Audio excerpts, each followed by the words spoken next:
நீங்க இப்ப பீகார்ல இருந்து ஒருத்தரை கூட்டிக்கிறீங்க, எங்ககிட்டயே ஆள் இருக்குப்பா நல்ல பேர்கள் நீங்க வகுத்து கொடுக்கறதுக்கு.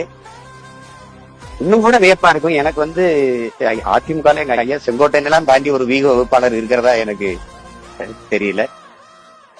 அந்த தொகுப்பிலே வருவாங்க அம்மையார் ஜெயலலிதா எத்தனை மணிக்கு எந்த இடத்துல எங்க பேசணும், எங்க இருந்து எங்க பயணம், எங்க ஓய்வு, எங்க உணவு, எல்லா திட்டமும் அந்த மூலைக்குல இருந்து வந்தது. உலகத்துக்கு அறிவை தடம் கொடுத்த இனத்துக்கு அறிவு சொல்லி கொடுத்த ஒருத்தர் வர்றாருன்னா வேடிக்கையா இருக்குது.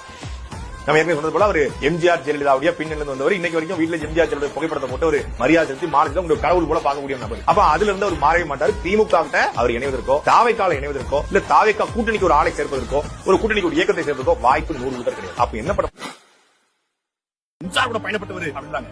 இதே போல எம்ஜிஆர் கூட பயணப்பட்டவர் மிகப்பெரிய தலைவராக இருந்தவர் ஐயா பண்ருட்டி ராமச்சந்திரன். செங்கோட்டையனுக்கு குறைந்தபட்ச இந்த மேடை தமிழ் ஒன்று இருக்குல்ல, அது தெரியவே தெரியாது. மக்கள் மொழி என்னன்னு தெரியாது, மக்கள் பிரச்சனை என்ன தெரியாது. கோபிச்செட்டி பாளையத்தை தாண்டி ஈரோடு மாவட்டத்தை தாண்டி அவருக்கு எந்த அரசியலும் கிடையாது. ஆனா பண்ருட்டி ராமச்சந்திரன் மிகச்சிறந்த பேச்சாளர். சொல்லப்போனா ஒரு அரசியல்ல குறைந்தபட்ச நாகரிகம் இருக்கக்கூடியவர், குறைந்தபட்ச அறிவு கொண்டவர், சில கணக்குகளை போடக்கூடியவர். செங்கோட்டையனுக்கு பார்த்தீங்கன்னா திருநெல்வேலி போய் செங்கோட்டையனா இருக்குன்னா செங்கோட்டையனா தென்காசி பக்கத்துல குடியர பக்கத்துல செங்கோட்டை அதுதான் எனக்கு தெரியுமாங்க.